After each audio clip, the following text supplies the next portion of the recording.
Assalamualaikum warahmatullahi wabarakatuh.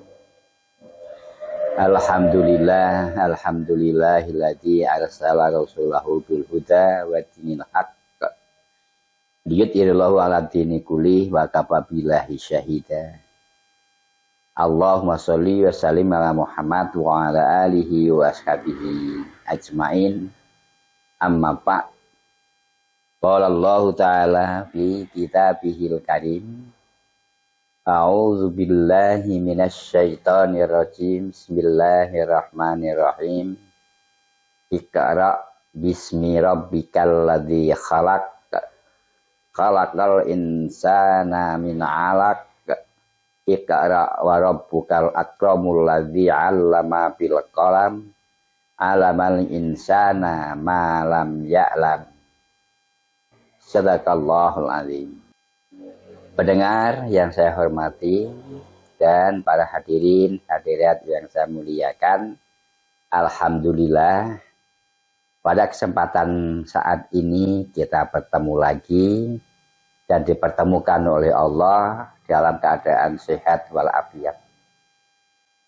Mudah-mudahan keberkahan, rahmat dan maghfirahnya Allah kita harapkan dalam pertemuan pada hari ini dan selanjutnya agar dapat mendampingi perjalanan hidup kita menuju akhir hidup yang husnul khatimah.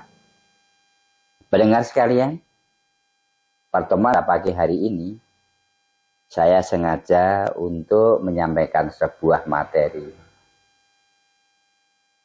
Bagaimana kita melihat Al-Quran? Inilah satu pertanyaan yang singkat. Mengapa ini saya sampaikan? Masalahnya terlepas dari apa yang diinginkan manusia atau orang dengan Quran itu, tapi yang jelas seakan-akan kalau boleh saya katakan, masih banyak orang-orang kita, masyarakat kita, umat kita itu terkesan masih mengkerdilkan atau mendangkalkan pemahaman Al-Quran ini hanya sebatas bacaan saja. Walaupun memang juga tidak salah.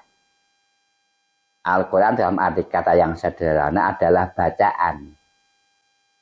Namun kalau boleh saya sampaikan dengan sebuah contoh, kalau hanya sebentar dibaca, ya kurang produktif lah kalau kita ambil nilainya. Ibarat dari sebuah resep dokter yang diberikan pada pasien, kemudian juga sudah dibeli obatnya oleh pasien, tapi obat itu tidak pernah dikonsumsi oleh pasien, cukup dia membaca bunyi resep dari obat itu tentang bagaimana harus memakannya. Yang sering kita temukan dalam resep itu ada satu petunjuk, dimakan 3 kali 1, separuh tablet kali 1, dan macam-macam. Itulah yang tertulis di dalam resep dokter itu. Nah, kalau seorang penyakit atau seorang yang sakit dalam upaya untuk mencari kesembuhan melalui diagnosis dokter dan resep yang dibuat untuknya, tapi hanya sebatas dibaca, secara logika mana mungkin dia bisa sembuh. Walaupun satu hari dibaca 1, 3 sampai 10 kali, tetapi kalau nggak pernah diminum, nggak pernah dimakan, mustahil penyakit itu akan sembuh. Walaupun itu semua ada urusan Allah. Namun juga tidak lepas dari usaha yang dilakukan oleh yang bersangkutan. Demikianlah Al-Quran. Al-Quran pada awal turunnya sampai selesainya mampu merubah peradaban manusia yang sangat luar biasa. Manusia yang ada dalam peradaban yang sangat rendah, sangat buruk, yang di dalamnya kejatuhan moral sangat memprihatinkan. Namun dengan Quran pada waktu itu mampu membawa masyarakat yang jahiliyah itu menjadi masyarakat yang luar biasa. Yang sampai pada hari ini kelihatannya belum ada masyarakat yang melakukan sebuah perubahan yang dapat mencapai pada titik tingkatan yang sangat tinggi. Selain yang dibina melalui Al-Quran tersebut. Kalau kita bandingkan Quran pada masa Nabi, pada masa kenabian, awal turunnya Al-Quran, sampai sekarang ini Al-Quran tidak ada perubahan sama sekali. Dari bagian-baginya tetap 30 juz. Tetap 114 surat. Dan juga tetap dalam jumlah yang plus minusnya 6.666 ayat. Namun yang perlu dipertanyakan buat kita semua adalah mengapa Quran yang dulu dan Quran yang sekarang itu dalam bentuk yang masih sama, tapi pengaruhnya sangat jauh berbeda. Inilah yang perlu kita renungkan bersama. Tentu dalam proses perenungan ini kembali pada ayat pertama yang diturunkan. Di mana dalam ayat tersebut dikatakan Iqra bismi rabbikal ladzi khalaq. Bentuk perintah, bacalah dengan menyebut nama Tuhanmu yang menciptakan. Kualitas ayat ini dari tinjauan syar'i, manakala ada perintah berarti membaca itu hukumnya wajib. Dalam kata lain, belajar itu hukumnya wajib. Namun, sesuatunya itu kembali pada satu realita, manusia sangat terbatas kemampuannya. Tidak semua apa yang dibaca mampu diserap oleh akal. Apalagi sampai diolah dan dipahami oleh hati. Maka dikatakan bismi rabbika. Agar di dalam rangka membaca ini dapat mencapai apa yang diingini bagi si pembaca ini, Allah menyarankan sebutlah nama Tuhanmu. Ada apa dengan kata bismi rabbika ini? Bahwa semuanya itu dipegang oleh Allah. Kekuatan, kemampuan, sampai pada kepahaman yang ada, manusia tanpa terkecuali pada hakikatnya belum mampu untuk dapat menyerap secara utuh terhadap apa yang dibaca itu. Jadi kalau ada orang Islam kok tidak mau membaca, kembali pada tekanan syar'i kalau dia berdosa. Orang Islam nggak mau belajar, dia berdosa. Kalau kita ambil yang sederhana, yang biasa kita kembalikan pada wasiat para orang-orang tua kita dulu. Nah, di dalam proses membaca ini ternyata pun juga tidak berhenti hanya pada membaca itu sendiri. Kalau kita amati prosesnya, dengan membaca ini, bagi yang membaca, akan ada perubahan sekecil apapun dari hasil bacaannya itu. Setidak-tidaknya orang yang sudah membaca ini akan tahu apa yang ia baca. Akan dikatakan sia-sia manakala orang itu membaca kok tidak tahu apa yang dia baca. Barangkali inilah yang selama ini kita lihat. Karena apa? Kembali dia membaca hanya sebatas bacaan apa yang dibaca itu. Sebagaimana orang sakit tadi membaca resep obat tapi tidak pernah minumnya. Nah, selama ini Quran kelihatannya dijadikan semacam mitos. Walaupun juga tidak benar seluruhnya dan juga tidak salah semuanya. Namun terkesan seperti itu. Yang terlebih lagi di Quran ini sementara orang hanya mencari sebab sejauh fadilah, walaupun juga tidak salah.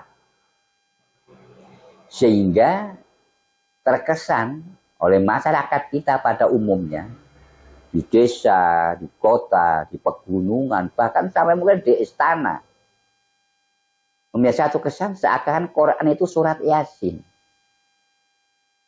Untuk surat-surat yang lain, kelihatannya tidak terpandang itu.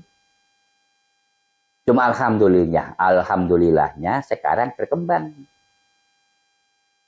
Surat-surat yang diidolakan seperti surat Al-Kahfi, surat Al-Mulk, surat Waqiah, surat Ar-Rahman. Dan masih ada lagi hal-hal semacam itu.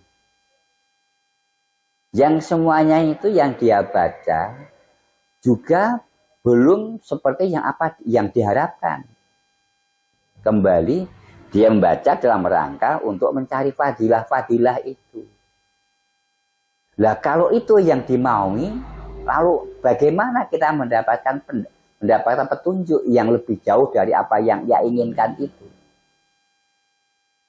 Maka inilah Bapak Ibu sekalian, saudara-saudara sekalian, mari kita coba simak ayat yang pertama tadi. Iqra bismi rabbikal ladzi khalaq, khalaqal insana min 'alaq. Di sini ada satu daya tarik yang perlu kita renungkan. Di mana letaknya? Pertama di awal ayat, Iqra, bacalah. Dan yang kedua di akhir ayat, khalaq, menciptakan. Ada apa di sini? Kita disuruh membaca. Setelah itu kita dihadapkan satu ayat Allah yang menciptakan. Dari sini akan menggugah pola pikir kita. Dalam konteks yang sederhana, dalam bahasa yang cukup umum, membuat. Memang kalau menciptakan boleh dikatakan itu hak Allah mutlak. Dengan pengertian bahwa Allah itu mengadakan sesuatu dari yang tidak ada menjadi ada. Maka saya sering menggunakan membuat dan menciptakan itu berbeda penggunaannya. Kalau membuat sesuatu barang sudah ada walaupun itu bahan dasar. Umpamanya seperti mobil. Memang awalnya mobil itu tidak ada. Tapi bahan yang dibuat untuk membuat mobil ini sudah ada. Maka orang tinggal merubah dari bahan dasar menjadi bentuk yang diinginkan. Maka dari pasir besi menjadi besi lempengan, menjadi plat, kemudian diproduk menjadi dan didesain baru kemudian menjadi mobil atau yang diinginkan oleh pembuat itu. Tapi kalau menciptakan, jangankan kok sudah ada bahannya, belum ada bahannya. Allah mampu untuk mewujudkan itu. Maka di sini kalau boleh diizinkan, menciptakan itu hak mutlak Allah, sedangkan membuat adalah hak manusia. Lalu bagaimana kriteria penciptaan ini? Jadilah oleh akal kita dituntut, dirangsang untuk berpikir. Sedikit berbicara dari dunia akademis. Membaca, kemudian kita tahu, kemudian dari tahu kita paham. Setelah itu lalu ada pengamatan. Setelah mengamati lalu ada riset atau penelitian. Dari proses itu lahirlah suatu konsep atau rumusan atau yang biasa disebut dengan teori. Dan dari teori itu ada uji coba. Sekian kali diuji cobakan, nyatanya betul. Maka baru menjadi produk paten yang dilindungi oleh hukum.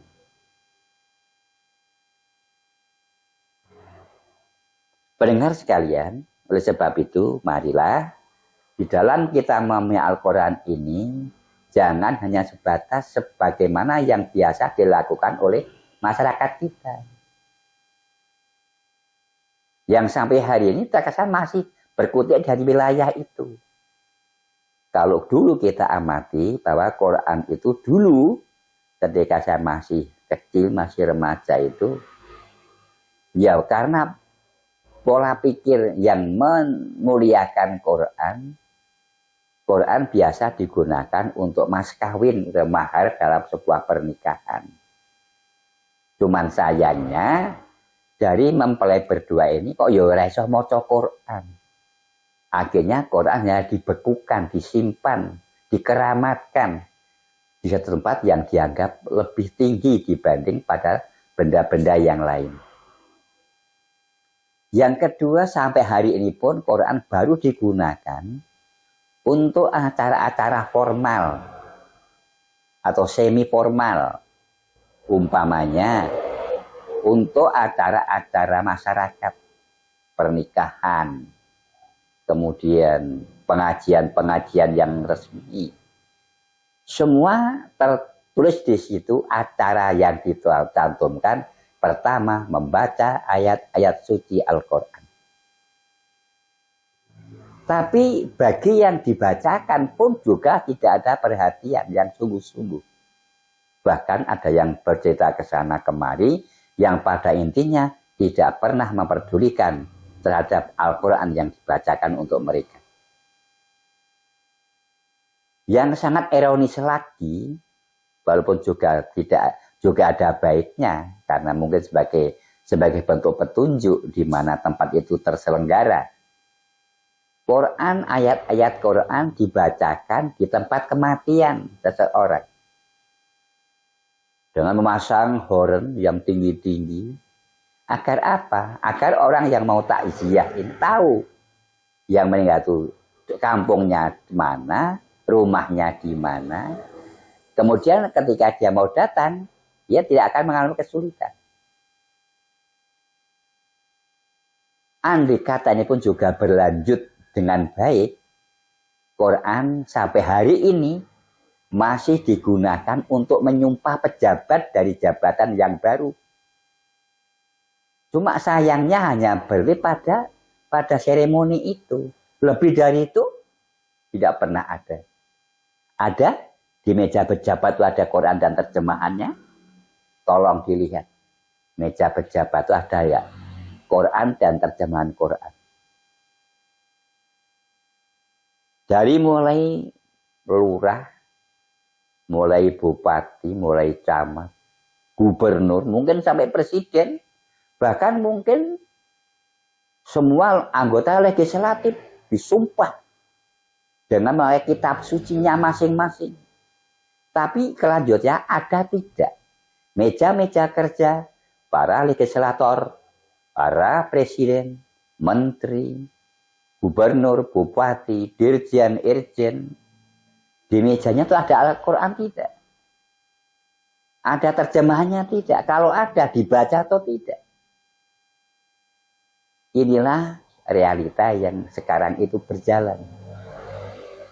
Kalau itu keadaan seperti itu, lalu bagaimana akan bisa berubah? Karakter setiap pribadi orang pun, apalagi yang tidak pernah membaca, yang sering membaca pun, kelihatannya pun juga tidak ada perubahan yang signifikan. Maka dalam hal ini, Allah pernah menyampaikan sebuah ayat. Semuanya itu berangkat dari keprihatinan Nabi yang terdapat dalam Muhammad, ayat yang keempat. Allah berfirman, afala yatatabbarunal Qur'ana am ala qulubin atfaluha. Yang artinya, maka apakah mereka tidak memperhatikan Al-Quran? Ataukah memang hati mereka telah terkunci? Atau apakah hati mereka telah mati? Pendengar sekalian, inilah yang mari kita renungkan. Orientalis, dia tidak pernah berhenti di dalam memahami Al-Quran. Senok Hogronyo contohnya, ya hebat itu, cerdas. termasuk orientalis yang berhasil mempengaruhi pola pikir Islam bangsa Indonesia. Kalau Anda ingin lebih jauh untuk mengetahui tentang itu, ada sebuah buku Muhammadism. Tolong kalau punya dan melihat buku, ambil. Kalau kita melihat keadaan umat Islam di Indonesia, bukan arti seluruhnya tidak, cuma fenomena yang ada, itu adalah hasil dari rumusan dan rekayasa Senogogronya dengan satu kata kunci, mau salat, silahkan salat. Bikin masjid yang baik, silahkan bikin masjid yang baik. Mau sodakoh, silahkan sodakoh sebanyak apapun, silahkan. Bangun panti asuhan, silahkan. Tetapi Senogogroyo mengikat dan mengekang umat Islam di Indonesia itu, jangan berbicara tentang politik. Sekali lagi, jangan bicara tentang politik. Perjalanan ini dari dulu, mulai dari jatuhnya Aceh sampai sekarang, sehingga terkesan masyarakat kita ini sukanya hanya itu, berkutik, ngaji, kemudian baca Quran, kemudian membuat masjid. Bahkan sekarang saya sampai deg-degan loh dengan masjid yang dibikin oleh masyarakat kita. Justru alhamdulillah lebih berbangga hati karena apa? Secara kuantitatif kita sadar tentang simbol-simbol itu. Namun kalau kita kemudian melihat hadis Nabi yang di dalamnya juga sangat mengkhawatirkan, manakala kita hanya seperti ini keadaannya. Nabi pernah bersabda itu, akan datang suatu masa pada umatku, di mana pada masa itu Islam tinggal namanya, Quran tinggal tulisannya, sedangkan masjid dibangun dengan megah dan indah, tapi kosong dari hidayah. Dan pada hari saat itu, ulama-ulama yang ada, seburuk-buruk manusia di muka bumi. Naudzubillah min dzalik. Jamaah sekalian, oleh sebab itu mari kembali pada satu titik masalah. Mengapa perintah Iqra, belajar, bacalah, lalu ditutup dengan khalaq, yang menciptakan. Lalu apa? Lanjut ayat berikutnya, khalaqal insana min 'alaq. Ini objek yang kelanjutan dari Iqra, yang menciptakan manusia dari segumpal darah. Pernahkah kita tertarik untuk mengetahui lebih jauh dari penciptaan manusia? Kalau tidak, ya sudah. Akal kita akan jenuh. Dan itu hanya berhenti pada dogma yang tidak mampu dan belum sanggup untuk menggugah kebekuan pikir kita, kejenuhan pikir kita, yang pada akhirnya hanya sebatas menjadi ayat-ayat hafalan semata.